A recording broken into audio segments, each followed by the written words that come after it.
Okay, gang. We are wrapping things up here with a couple of short readings by Zarefsky, and I'm just going to say a few words about the Brian Ott piece on Twitter. The main one here is Zarefsky, Rhetoric and Democracy, the two faces of rhetoric. And, we started off this semester talking about the relationship between rhetoric and democracy in the ancient Greek context. And so it feels sort of fitting to be wrapping up, kind of getting back to that issue.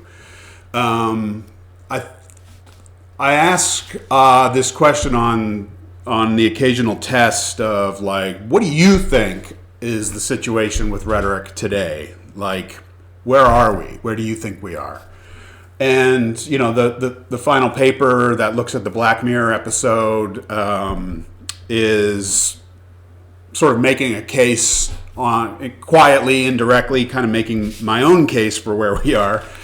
Obviously, no big secret that digital technology is such a huge story of the last couple of decades, and it's kind of swallowed up everything else, right? And so that's kind of how we're ending here.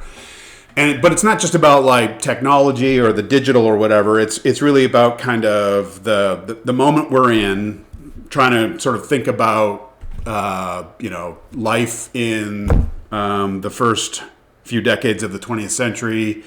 I'm recording this in the early weeks of 2025, right? And so Donald Trump will be taking office for the second time soon.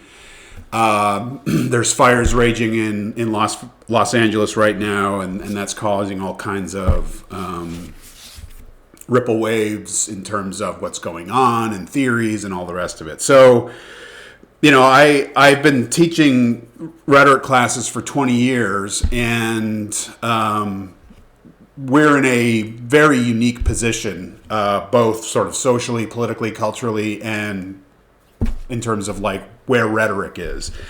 Our classes are declining in enrollment in rhetoric. There's no there's a decreasing appetite for rhetoric in terms of students' interest. We are losing students in general in terms of academy, and also in comm, and within comm, rhetoric is sort of taking the biggest hits right now. Trying not to take that personally, but I do think that it's the story that we are in right now in terms of, I used to teach a class called the Public Sphere.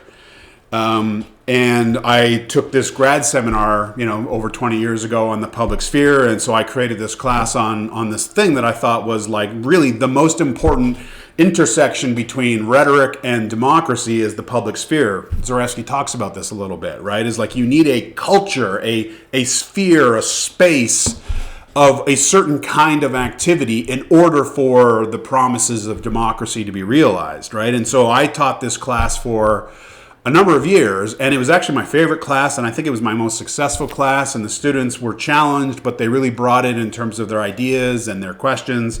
I no longer teach that class because it no longer feels relevant. It feels like to talk about the public sphere today is to talk about something that once was, but it is no longer active in the way that I was teaching it, right? Which is this idea of sort of anonymous citizens of their own kind of volition, voluntarily coming together to join some cause because they care about it deeply, whether it's, the environment or treatment of animals or some kind of corruption or abuse or injustice. And they use language, they use discourse, they use rhetoric to kind of stitch themselves together across social space, all with the purpose of affecting change, right? And so you can see rhetoric as being the kind of the engine of this whole phenomenon of citizens coming together for no other reason that they're angry, they're emotional, they're pissed off, they sense injustice, or maybe it's hope-filled, we want something to be better. Those dynamics no longer really exist. And so I don't really see a public sphere or something like a public sphere happening. Obviously, we have completely new dynamics on these social media platforms. And rhetoric scholars are trying to kind of catch up with what's going on. I have an essay that's under review. I've been trying to publish this thing for a little while now, talking about what I'm calling platform persuasion, which is how it is that rhetoric has become a part of this whole new kind of social reality. this business of algorithms, determining what we see and filtering the world for us and promoting certain things and not promoting other things, right? So rhetoric scholars are trying to catch up once again with the kind of changing realities and the technological realities of our time. So, you think about Kenneth Burke writing about the onset of film and radio, over 100 years ago, and dealing with his world and trying to make sense of the changes.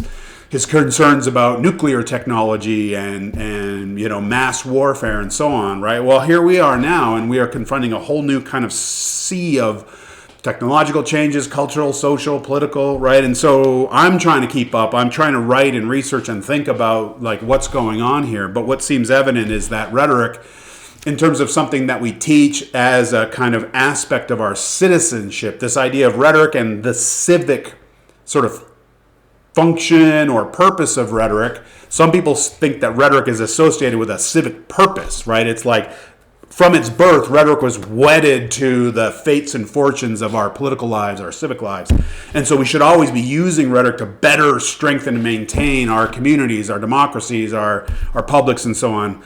Some others think that rhetoric isn't necessarily needs to be associated with that kind of stuff, right? That it's just a kind of way to understand influence and how things move people around and so on.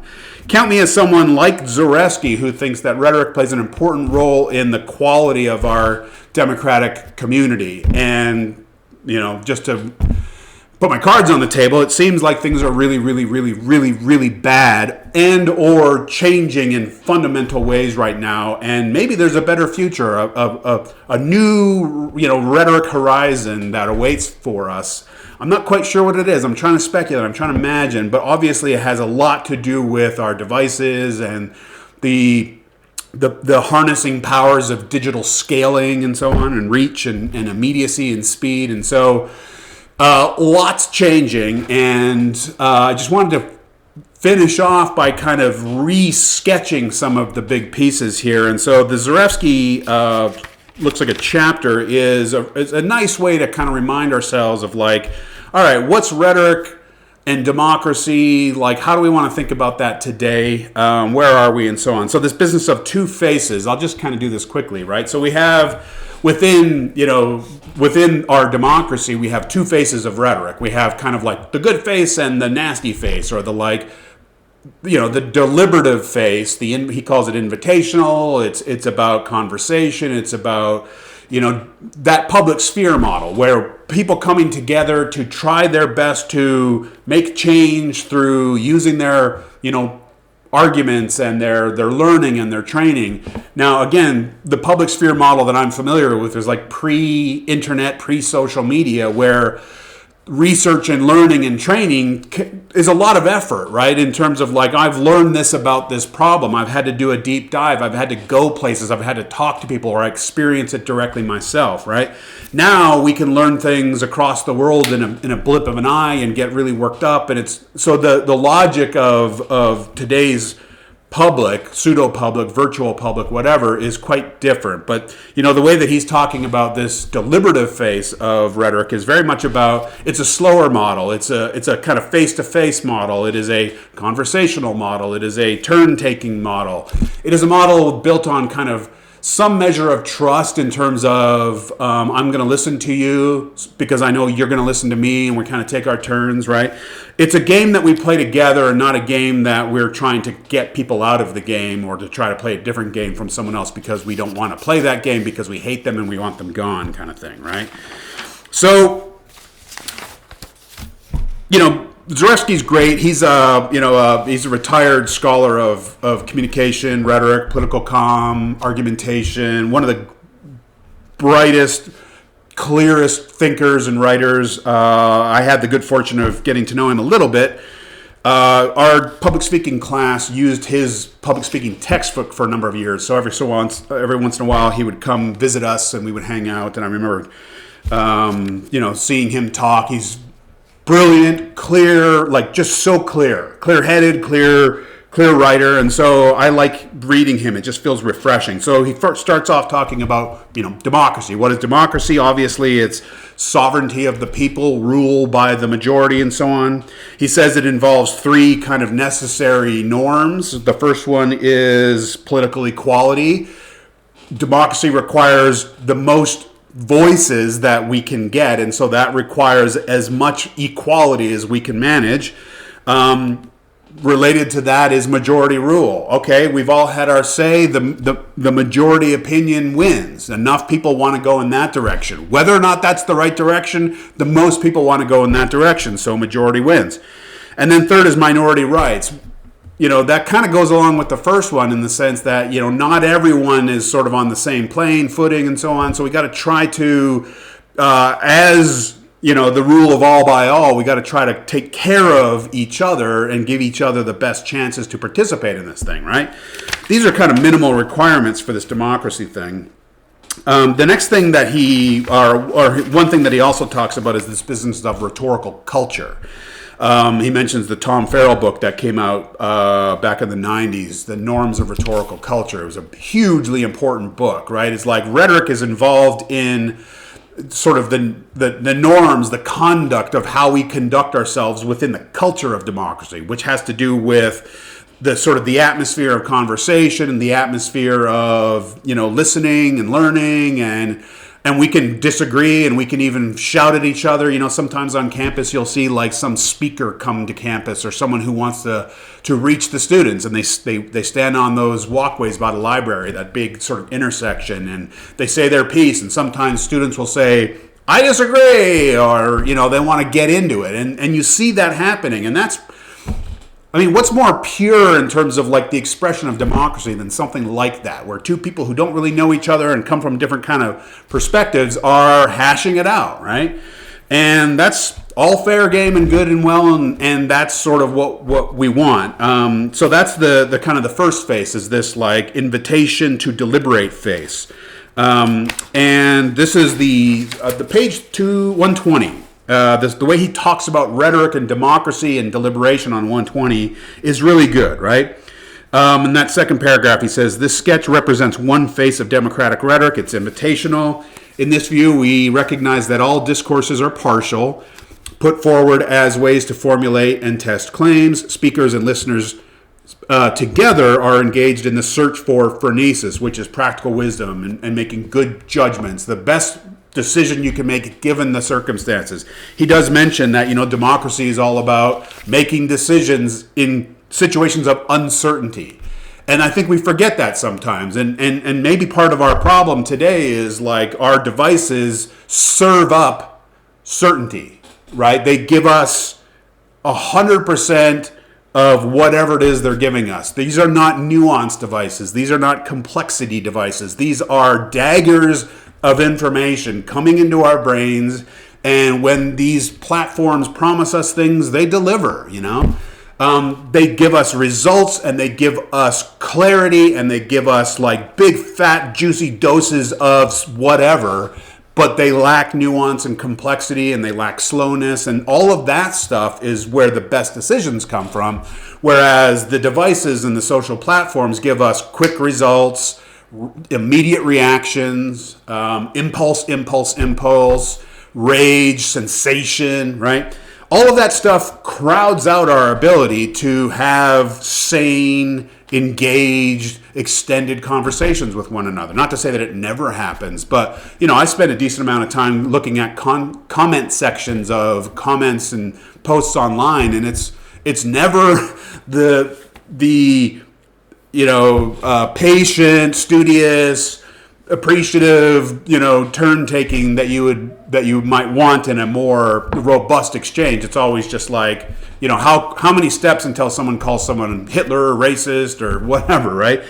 It moves so quick and so arrogantly. The information on social media, everyone's so arrogant. Everyone knows everything, and that is really a problem when, as Zarefsky says, democracy is about making decisions in face of uncertainty. It's about acknowledging the uncertainty. And he says that's really how rhetoric and democracy go together, is because rhetoric deals with the probable, at least in that Aristotelian and Isocratean, those models, those about probabilities, right? We're not so interested in Plato or the sophists. We don't really want democracy based on Plato's ideas where the philosopher kings are in charge, or the Gorgias, it's just a Wild West free-for-all of like manipulation and so on, right? The sturdiest models for democracy are Aristotle and Isocrates, and they're all about probabilities. They're not about 100% certainty. That's why they work best with democracy, because there's so little, like, things are moving. We got to make decisions. Masks, are they good? Are they not good? Well, it's hard to know with 100% certainty right now. We're making our best guess. We're trying our best here, right? And part of the recipe of democracy is forbearance. It's a patience. It's a willingness to sort of like, oops, we got it wrong. Let's try again kind of thing, right? And I feel like we've reached a point of like lack of patience, lack of forbearance, lack of trust. When you don't trust the institutions that give you, the solid information, when everyone else has their own opinions that they think are better or whatever, we're in a free-for-all, right? And so the state of rhetoric today for me is, at least in terms of that civic function, that Aristotelian community kind of management function, or Isocratean kind of community unifying function, we are in really, really desperately scary times, I think, because, what we see more and more and more of is the engineering of consent, and that is the second phase. In the bottom right on 121, Zarefsky's talking about the kind of the different political systems and how there's good versions and bad versions. The bad version of democracy is mob rule, right? Which is like, as he said a moment ago, majority wins, right? The majority rule wins, but what if the majority is wrong? What if the mob is just flat out wrong? Well, who knows? We'll see. That's the way it works. And so democracy doesn't ensure or assure the best possible decisions or even best possible candidates. It just sort of ensures that, like, the most people get to have the say, right? Let's see. So yeah, the second phase of democracy is this business of engineering of consent, and that's Gorgianic, right? That is manipulation. That is doing what is necessary to just get the final result. It's not about learning. It's not about education. It's not about enlightenment. It's not about turn taking. It's about, where do we want to go? You're in the way. I need you to sign on or go away or whatever. He does a little bit of history here, talking about the disillusionment after the First World War, and then the work of Walter Lippmann, and this whole business of the public. When I took that class on the public sphere, I read Lippmann. Lippmann and Dewey were this kind of like these dialectical kind of exchange over the people, and Dewey was like, the people will save us, and Walter Lippmann was like, the people are morons and they don't know anything, and like, so we need technocrats. And so there's that debate covered. He says in the top left on 120, what would it be here? Oops, I don't know. It's the left column on the imbalance between, that page there. It says, instead are appealed to with slogans, half-truths, condensation symbols. These are really potent symbols, like the immigrant rapist or the immigrant eating cats and dogs, and like powerful condensing symbols of all immigrants. All immigrants are eating animals. Oh my goodness, right? It's crazy. Consent is not cultivated, it is engineered. That's great. This is the Zarefsky writing with like laser precision. So that's the idea here. Deliberation develops consent, right? It cultivates consent through exchange. Engineering of consent, the second phase is engineering of consent. Doesn't care about the how, the process of getting there, the learning, the enlightenment. Now he finishes off in a kind of bummer way here. Now this piece was wrote over 16 years ago, no, 17 almost. So it feels a little bit quaint almost, right? He was sounding these alarms almost 2 decades ago. I can tell you, because I taught some of his other stuff in my public sphere class, he was saying this even earlier. We've been talking about the threats to democracy for a very long time, but today feels like we are in a no man's land, So he finishes off with, there's 2 ways that we can better improve our democracy. If leaders understood their role as leaders, and if we did better at teaching. It's like, okay, well, if our leaders did better, then we would all be better. And if our education was better, it would be better. But it's not, and we're not on a train of improvement here. And so I don't know what's going to save us. I just wanted to mention the Ott essay as a kind of, an updated statement on the stuff that Zarefsky was talking about, because this one was published almost 10 years later. And even it is a little bit dated at this point. He was, Brian Ott was writing about Twitter and Donald Trump. I think it was after Trump's first term, but before Elon Musk bought Twitter. So before Musk bought Twitter, Twitter was bad, and it was bad in a more woke direction. Today, it's bad in a more conservative, very conservative. I still go onto Twitter because I have to know like how people are engaging in the public for my job essentially, and also as a concerned citizen, like what's going on there. And it's terrifying. It is absolutely terrifying to me, the quality of the discourse on Twitter. It is conspiracy central, man. It is nothing but bad takes. It is nothing but people going deep down rabbit holes based on some tiny little thing they saw on one image of a frame of a video. We all have these super powerful like research devices, and we are abusing them, and we are abusing each other along the way. It is terrifying, right? So that's the kind of portrait that Brian Ott is showing us, and it's not meant to be like a trash on Donald Trump thing. Trump has made use of Twitter, right? Like back before all of the getting kicked off Twitter and the insurrection and all that kind of stuff. Like the way that Trump used Twitter initially was perfect, right? Like how Trump sort of operates as a political agent perfectly suits the logic of Twitter, right? It's like sensation and like big, powerful statements and boom, boom, boom. It's like he's just, firing off these rhetorical sort of rockets constantly. It's like boom, boom. And Twitter's kind of perfect for that. So, Ott gives us a medium is the message kind of analysis of Twitter. Nothing terribly new, I don't think, but it promotes simplicity, it promotes impulsivity, it promotes incivility. Actually, it's less uncivil today than it was before Musk bought it, but it's only because all of the Musk people are there cheering each other on. So I don't see a lot of incivility. I see a lot of scary civility in terms of we all agree on the wrong things, or it's just wild speculation over and over again. And it's very cynical too, right? So there you go, gang. So we unfortunately are ending the semester in a time of wild uncertainty, and for me, trepidation and nervousness about where things are going. Zarefsky talks about the balance between the deliberative and the engineering manipulative kind of faces, right? He's like, it's impossible to have only deliberation. It's too privileged. It's too elitist. It's too exclusionary. It's too difficult. It's time consuming. So you kind of need, the kind of the best of the best, or the most engaged, or the most, invested, or whatever, to kind of rise up and do that deliberative work. I'm remembering Jon Stewart on The Daily Show. You guys are maybe a little bit young for this, but when I was back in grad school, and then for even years afterwards, every single day I would turn on, as I was making dinner, Jon Stewart on The Daily Show, because Jon Stewart was basically, forget the news, this is a comedian, except he was brilliantly informed and rhetorically absolutely on point with how he would engage in conversations, and there was humor, but there was also intelligence and sympathy and empathy, and he would bring on alternative contrasting voices. He would bring on guests all the time where he thought they were wrong, and he would get in these big loud arguments with this is back in the Bush era, where he would bring on former members of the Bush administration like John Bolton, and they would just go, "Arr!"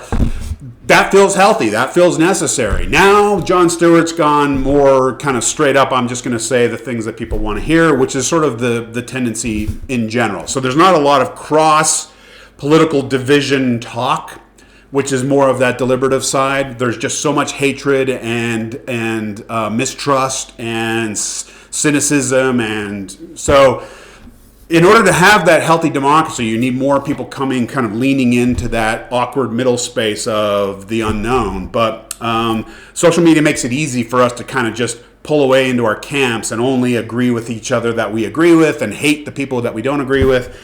So the rhetorical dynamics of publicness are pretty bad, to the extent that publicness even still exists. So I hope anyone who's younger than me can come along and say, but you forgot this. This is happening, and that seems worthwhile. Or we think that it's actually good for these reasons, right? Convince me that we're heading in a good direction, because I feel like our democracy is very much hanging in the balance here. And most people seem to just care more about, their particular situation, whether it's their job or, being able to get into a home. These are real concerns. I'm not saying we shouldn't have them. We all have them, right?